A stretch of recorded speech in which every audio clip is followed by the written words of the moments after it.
Hello and welcome to the latest episode of the SwanBank podcast. We are 21 episodes old today. How exciting. 21 today. Joined as I am most weeks by the wonderful Kathryn Stevens. Kathryn, how are you? I am fighting fit today, Sam. Fighting fit. Yes, wow. I am. How are you? I wouldn't say fighting fit, but I'm doing all right. I'm doing okay.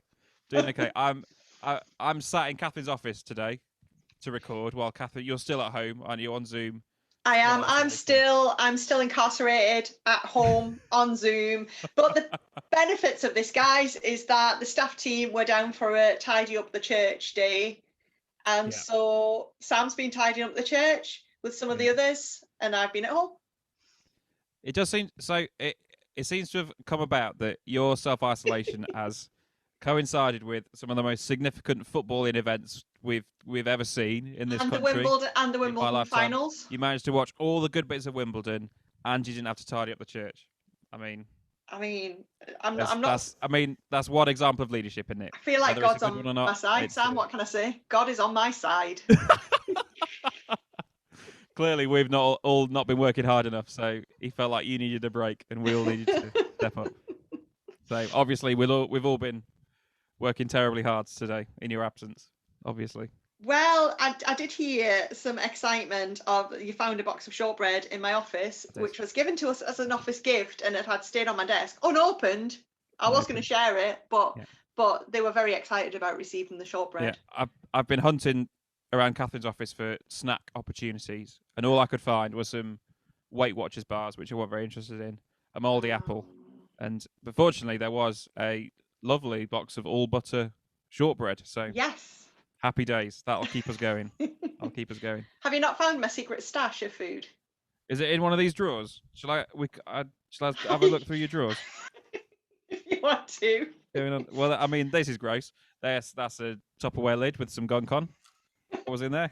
Oh, there's another Tupperware lid with some gunk on. There we go. What is this? There's a used face mask. I won't touch that. This is grim. This is grim. Oh dear. Next drawer down. Oh. What is it? What have you found? Kazoo. A kazoo.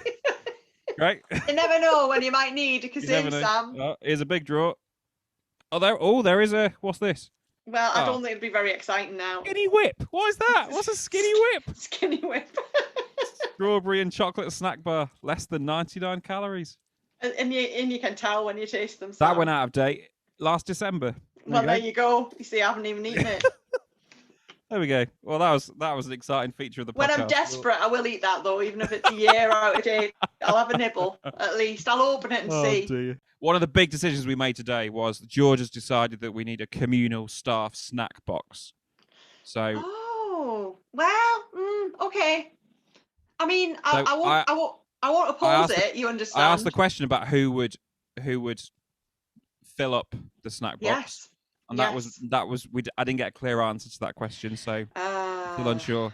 And I did ask the question about whether Alice's snacks would go into Alice's drawer or into the communal snack box.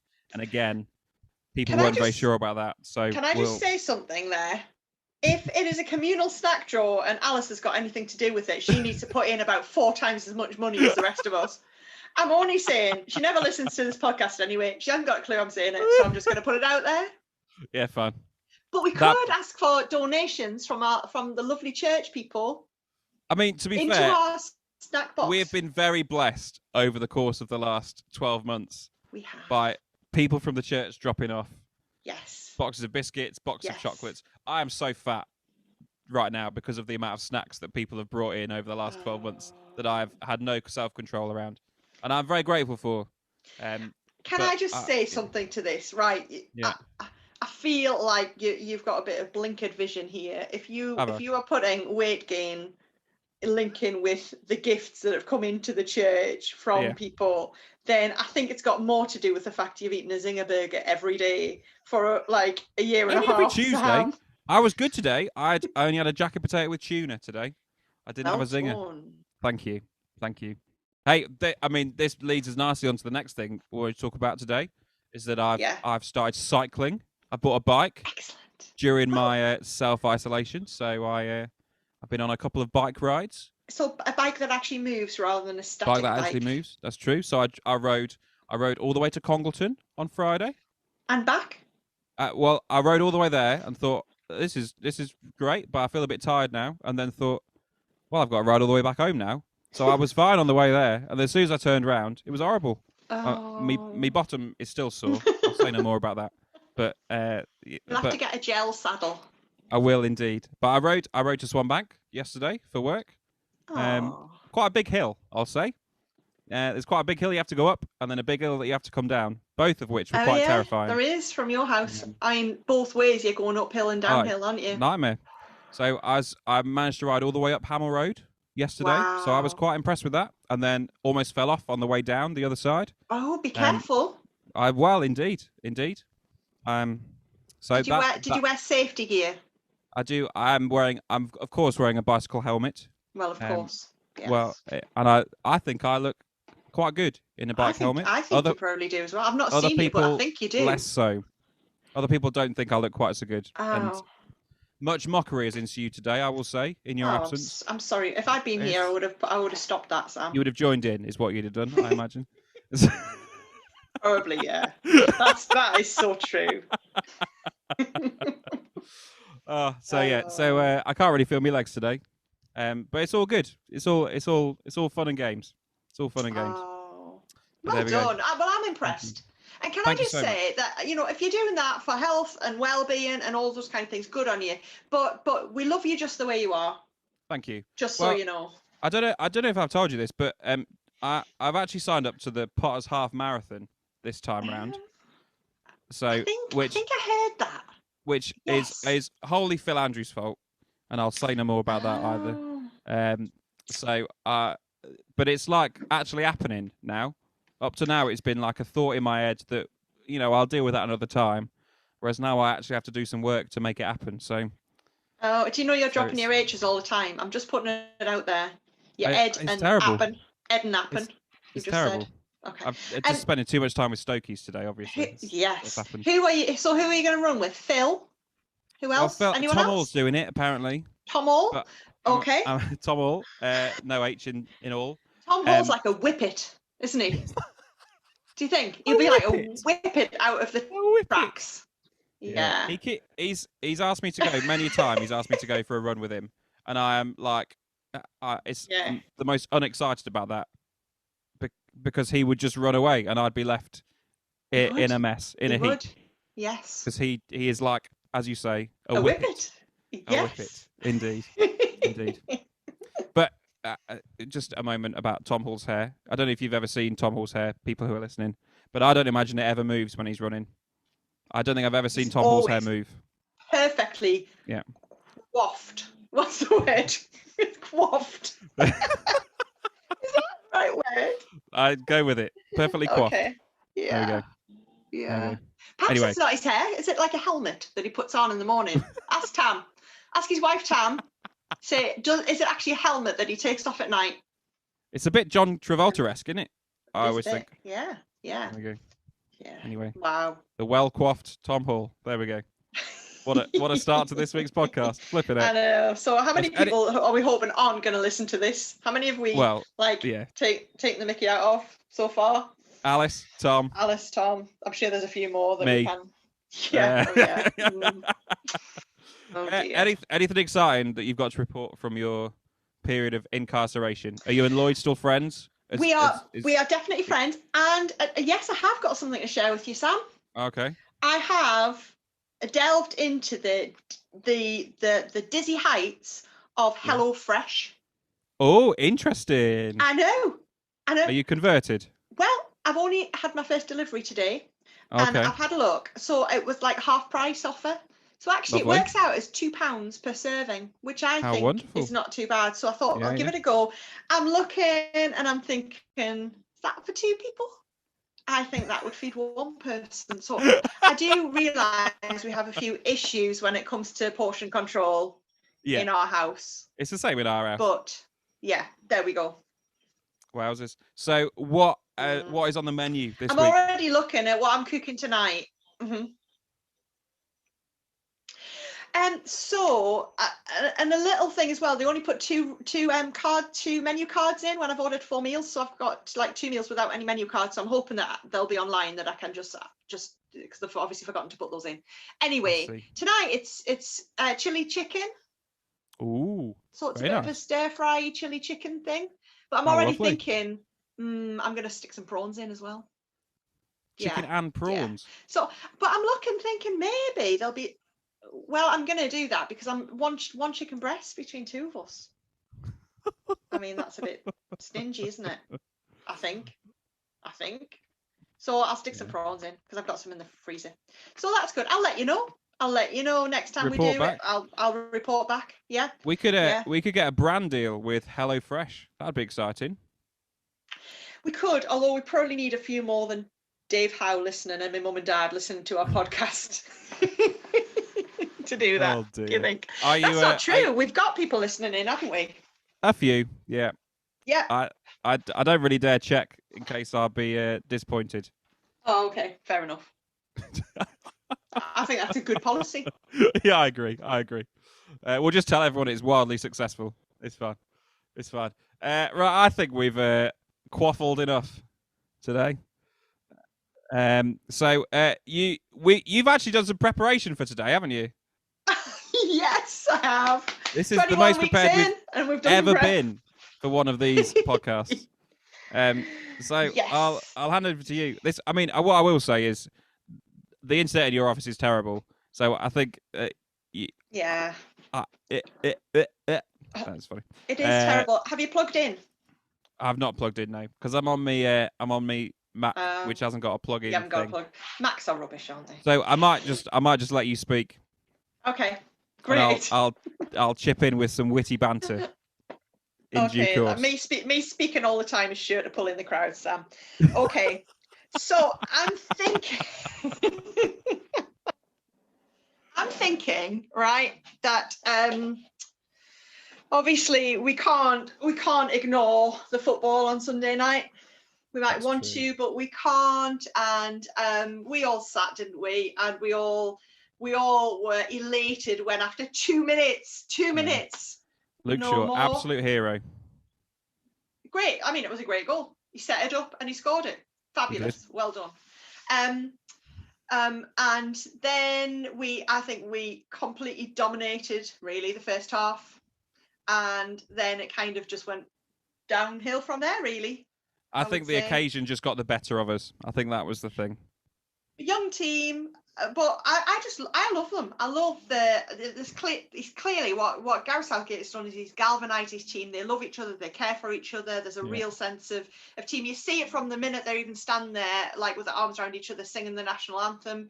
Like he's primed them and prepared them well, I think, for being team and what that looks like, which is great. But I did think we might talk a little bit about what we do with disappointment when disappointment comes, and how we manage that.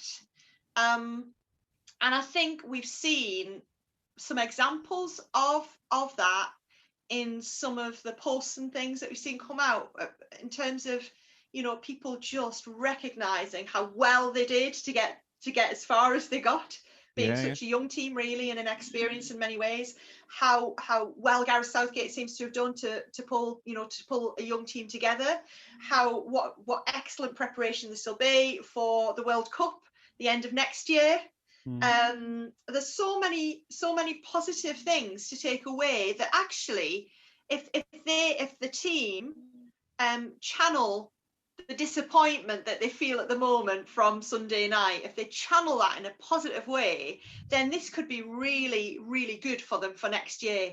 Learning from the mistakes, learning from the disappointments, recognizing the important stuff of being team and what that means, and so on. I think that one of the big lessons really from this is how we can use disappointment to our advantage.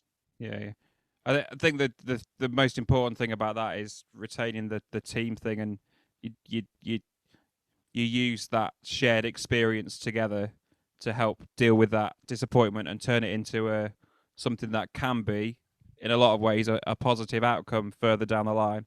So I mean, one of my favourite bits of footage from Sunday night was the moment when Saka misses the final penalty, and he.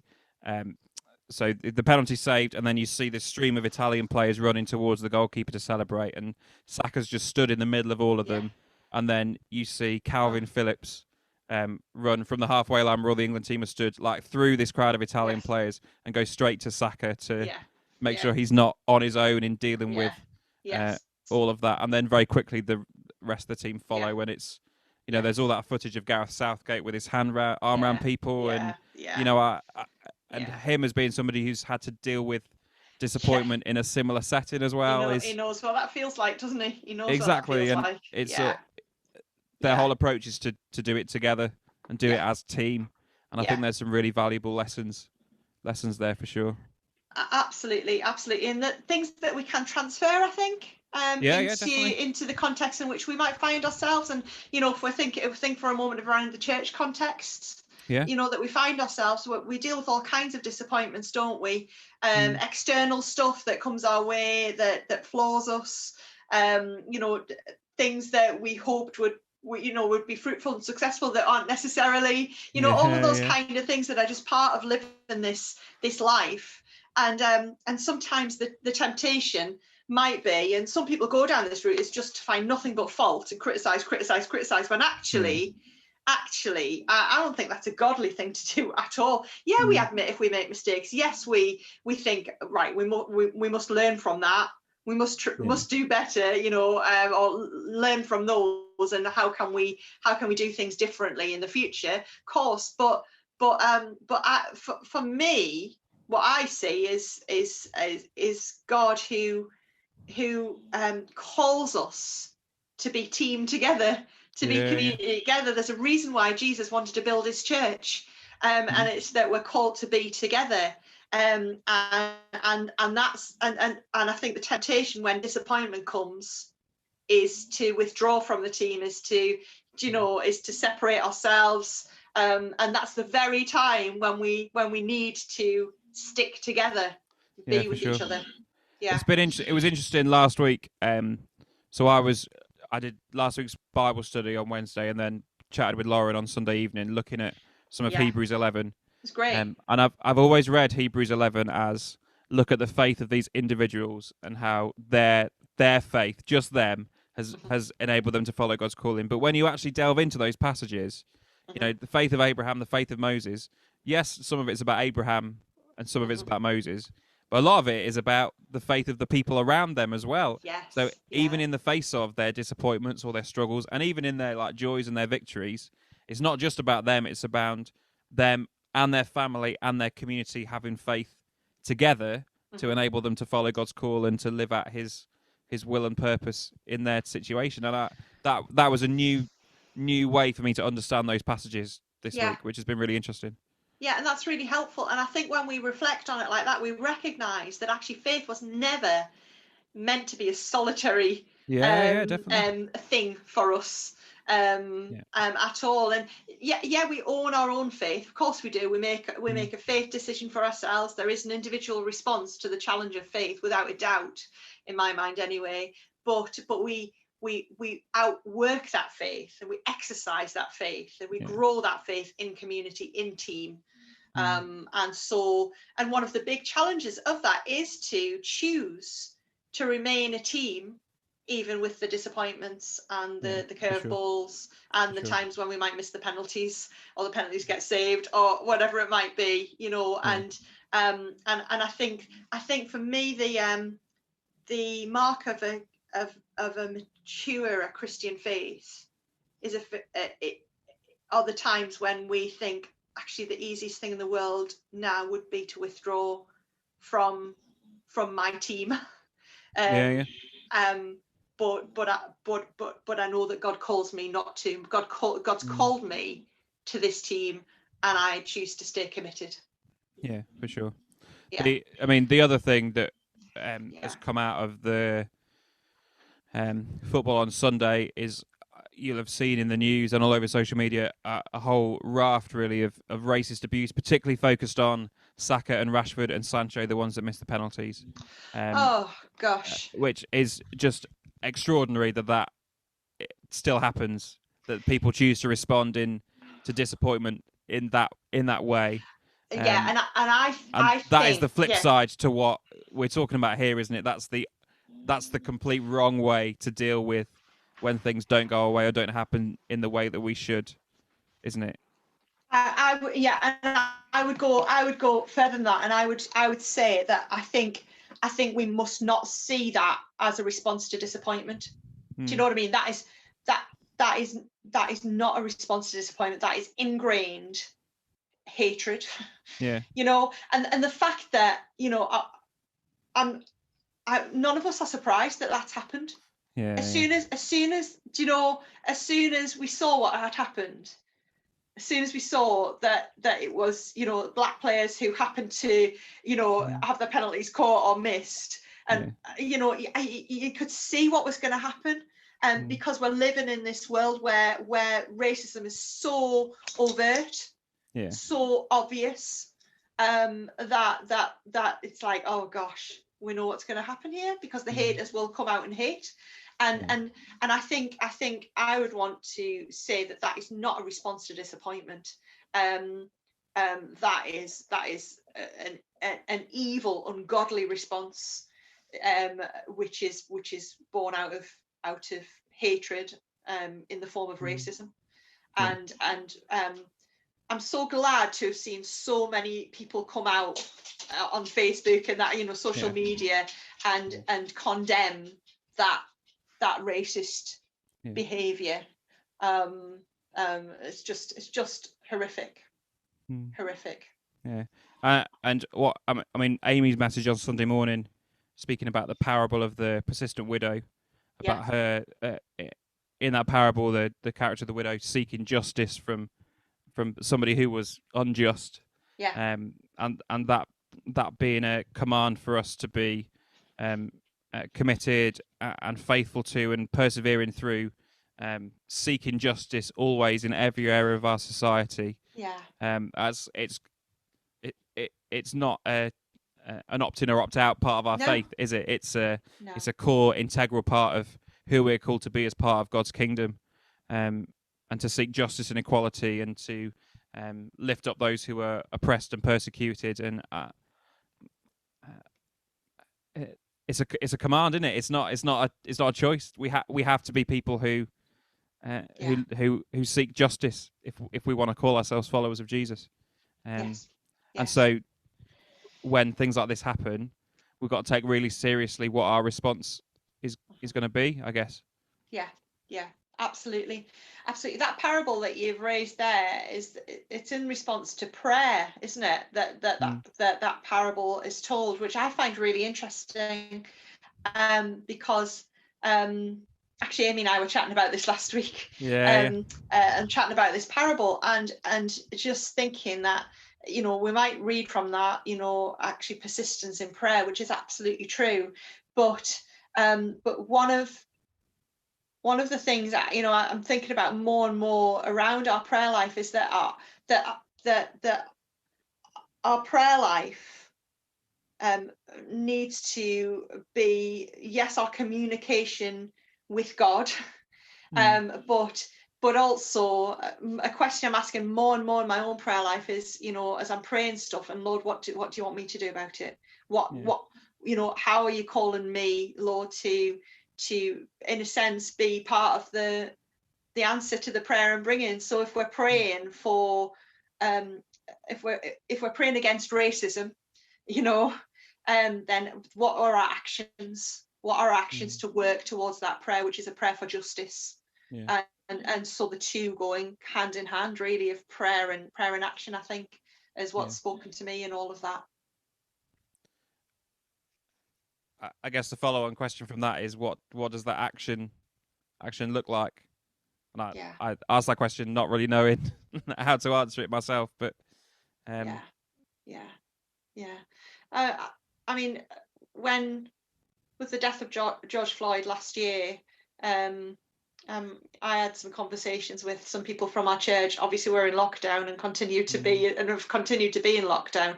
We talked about getting together and seeing how we could model something within our church that was a godly way of working. That there wasn't that we worked to make sure that we weren't actually showing racism within the life of the church, and perhaps in less obvious ways to some of us, but by ensuring that there was, inclusion across the board, and and all of those kind of things, and COVID's made that quite difficult, but certainly still in my mind is when we're meeting together properly, what that will look like for us as a church. It's not off my agenda, and because that really matters, doesn't it?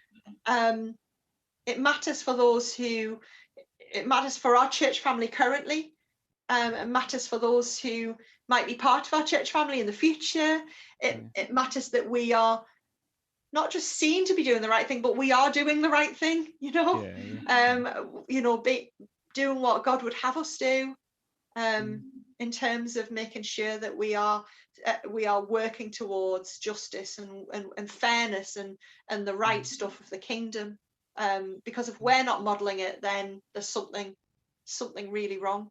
Yeah, for sure. And we're not always modeling it, and there is something wrong, and we know we need to do better.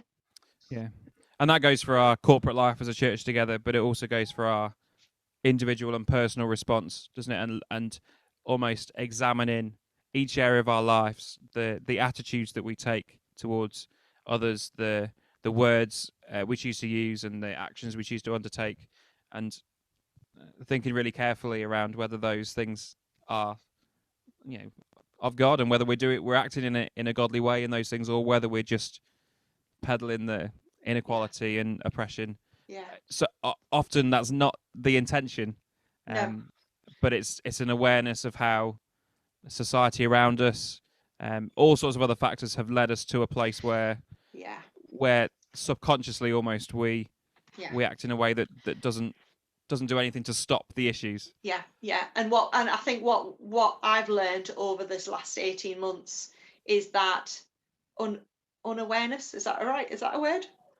A lack of awareness is not a good enough excuse. Do you know what I mean? Yeah. It's like if we're not aware, then we need to make ourselves aware. Do you know, we've got a job to do to educate ourselves around that as a church, and so that's what we're trying to do. For sure. Yeah. For sure.